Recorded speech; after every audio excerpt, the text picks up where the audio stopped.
Welcome to the Withycombe Bluebell walk.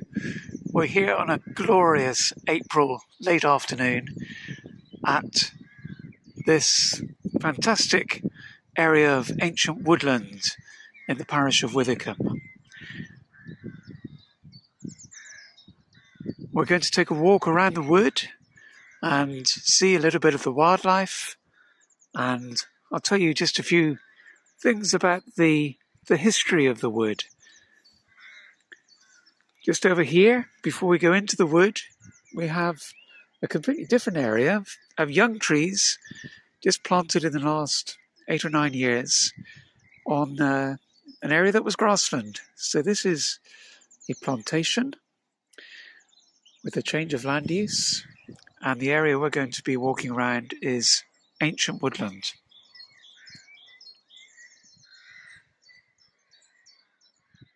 I just love this time of the year.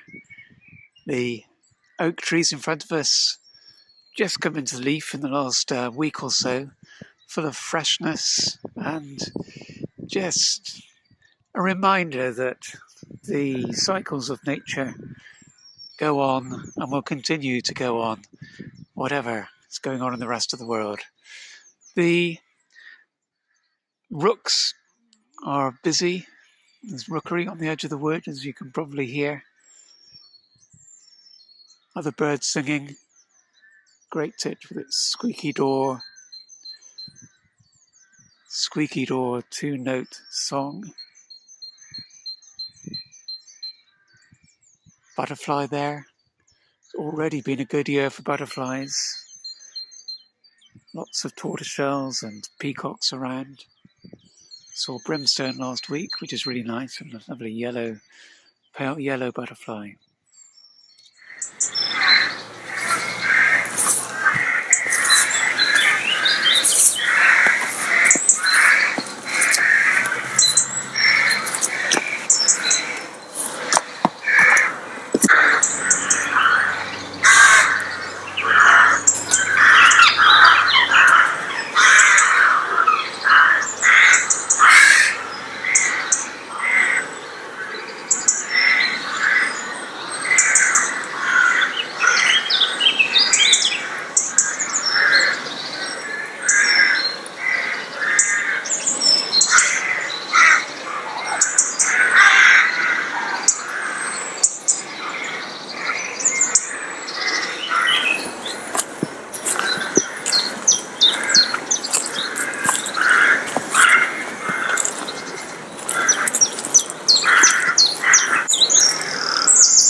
Now we're into the interior of the wood, and we're beginning to see these fantastic displays of the bluebell.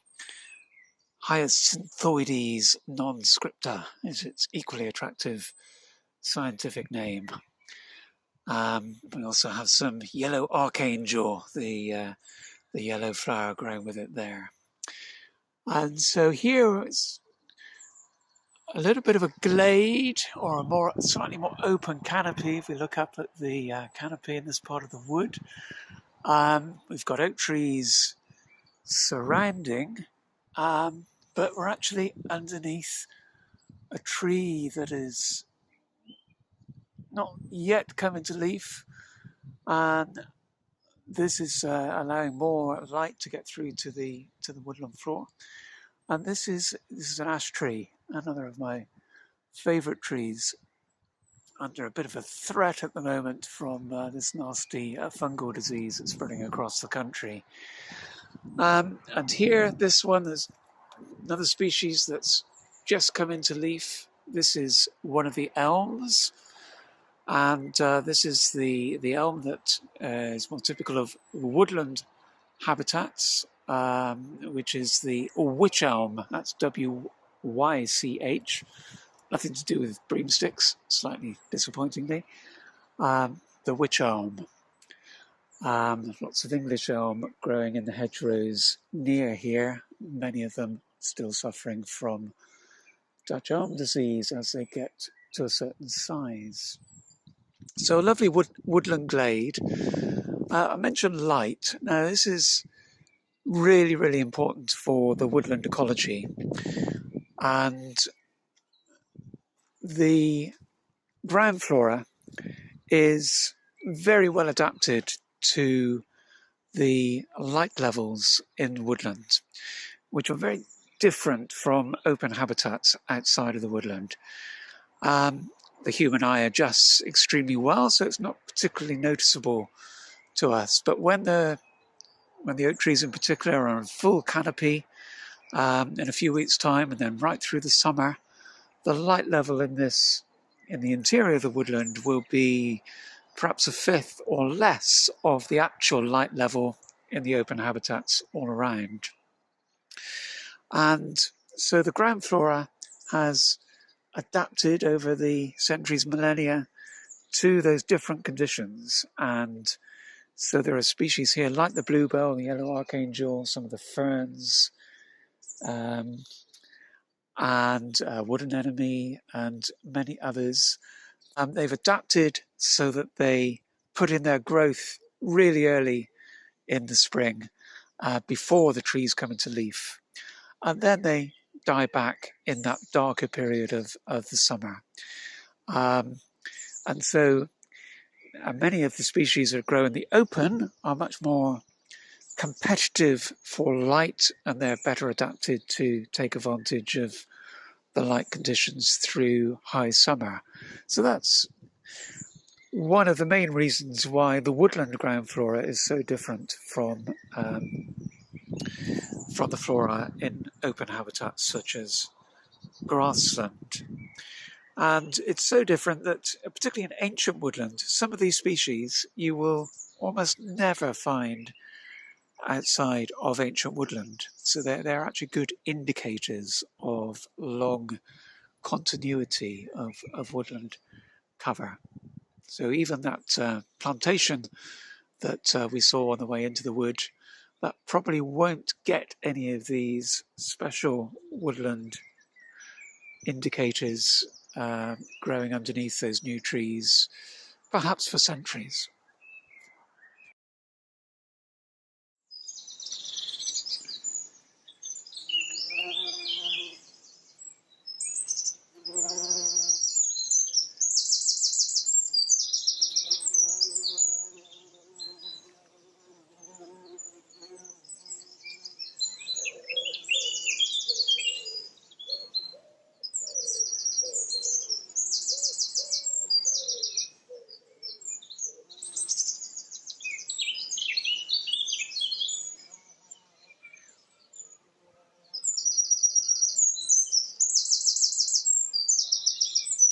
The bumblebee is clearly enjoying the bluebells as well.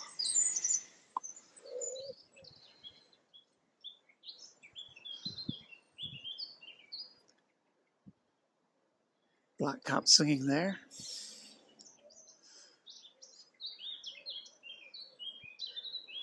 Lovely song.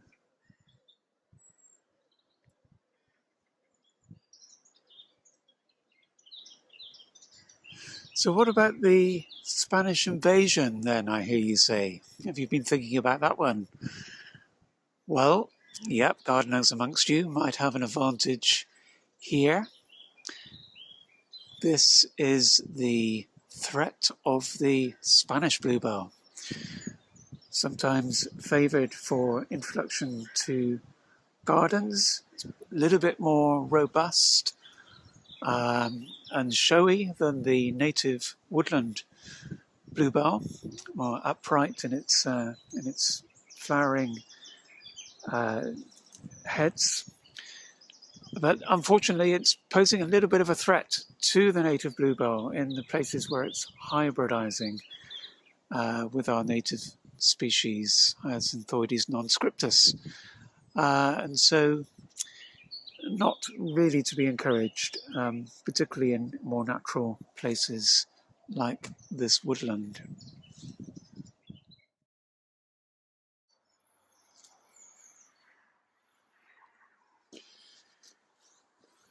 Now we've come to a very large tree trunk here. It's been felled to clear the path. Lots of impressive looking bracket fungi growing off it, mosses as well. So fungi, the big recyclers of the woodland environment, and they'll be breaking down the dead material and returning it to the soil and nutrients for new plant growth. We'd be in a fine old mess without fungi in our natural world. So, where trees have been felled and you get a good sized trunk like this, it's a great opportunity to have a look at the age of the trees. And I don't know whether you can pick this out here, but particularly on cleaner surfaces, you can get a very good view of the rings that have been built up as the tree grows over the years. And very conveniently, the alternate bands of dark and light rings correspond to annual growth. The lighter bands are where the tree is growing quite actively through the late spring and summer. Darker bands when the growth slows down the colder times of the year. And so we can actually count the number of rings and get a pretty good estimate of the age of the tree. I'm not going to count each one individually right now, that would take too long, but I have cheated and seen this particular trunk before, and it is almost exactly 200 years. Just over 200 years, in fact. So, those of you who are thinking about my 3 historical questions that I set out earlier, you might have been thinking, age of trees, Napoleon. Absolutely. Traditional management of a woodland like this would almost certainly have been coppice with standards. So the coppice part is the cutting of the majority of the trees, particularly species like hazel and wych elm and ash perhaps, on a cycle of 12 to 15 years for using the poles for fencing and lots of other purposes around the farms, and then leaving a smaller proportion of trees to grow through to maturity. So perhaps particularly oak for 100 years or more. And in that way you get a sustainable long-term management of the wood. The wood goes on through the cycles and still provides useful wood products, and it's a very good long-term system for wildlife as well.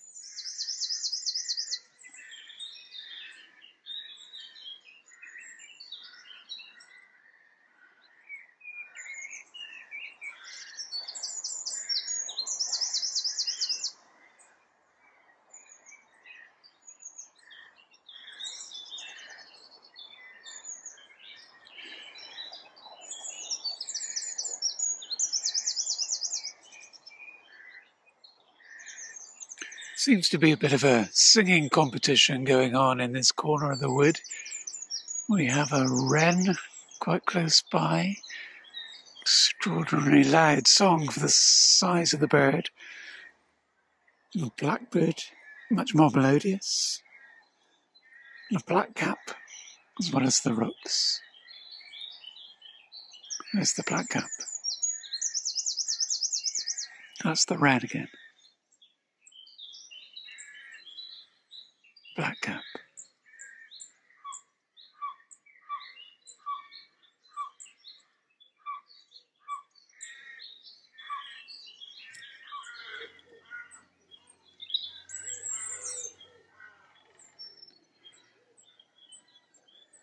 Maybe able to hear a woodpecker just up ahead, drumming. That will be the great spotted woodpecker, no doubt. Still difficult to tell between the great spotted and the lesser spotted from its drumming, but I'll say that's a great spotted.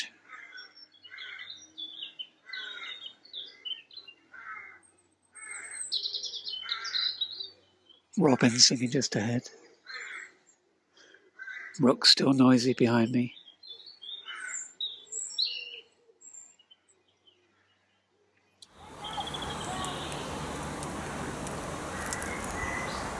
Can perhaps just see through the edge of the woodland out into the neighbouring agricultural land at this point, and we can see a field perhaps of winter wheat just coming through, and beyond that you may be able to pick out the oilseed rape fields in the background.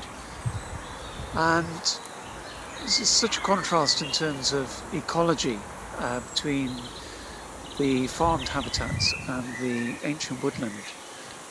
These fields will have barely a handful of species, plant species in them, and correspondingly the insect life and bird life and other groups of fauna will be fairly sparse, whereas in the woodland it is one of our most diverse natural habitats, partly because of its long history and the opportunity that gives for species to adapt, partly because of its structure, because you have the vertical structure, ground flora, shrub layer, tree canopy, and woodland glades.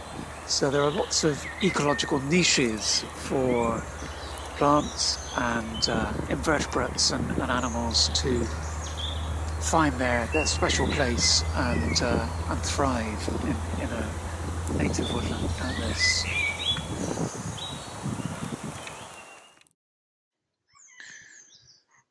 Woodlands also have a very important role in helping the fight against climate change. You will know, no doubt, that we're facing a climate emergency across the globe. Human activity is changing the balance of the carbon dioxide in the atmosphere, which in turn is heating the planet at an extraordinary rate, which threatens the survival of many wildlife species and ultimately perhaps even the human species in decades or centuries to come. And plants, and particularly trees, as they grow, they're actually using carbon dioxide from the atmosphere in the photosynthesis process and then storing the carbon in the wood itself or in the soil as the leaves drop and gets incorporated into the organic matter in the soil. So a woodland like this, it's probably capturing something like 6 or 8 tons of carbon for each hectare each year. And that compares with grasslands where it would be much less than a single ton. And crops, arable crops, wheat, etc., probably a net loss of carbon every year for each hectare.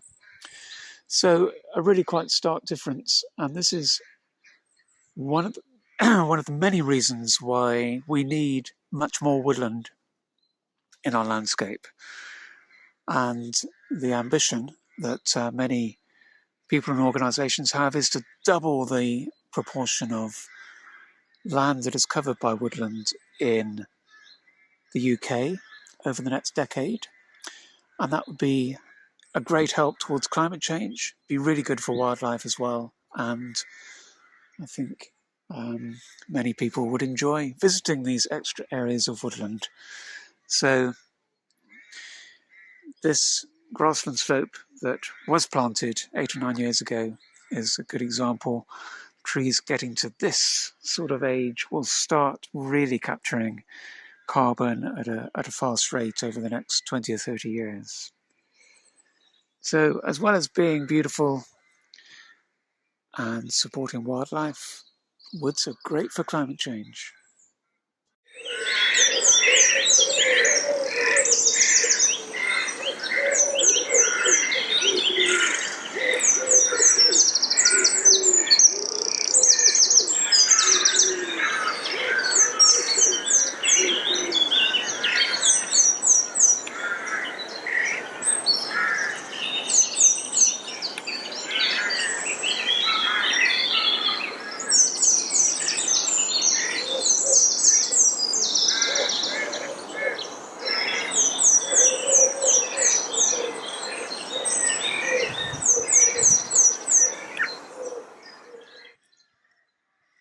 Well, this is where we have to leave you. Thank you so much for joining us on the Withycombe Bluebell Walk this afternoon. It's been a delight, and we hope that next year you can come and enjoy the walk with us live. And I have to tell you, the cream teas in the Withycombe Village Hall at the end of the walk are very, very good. Bye now.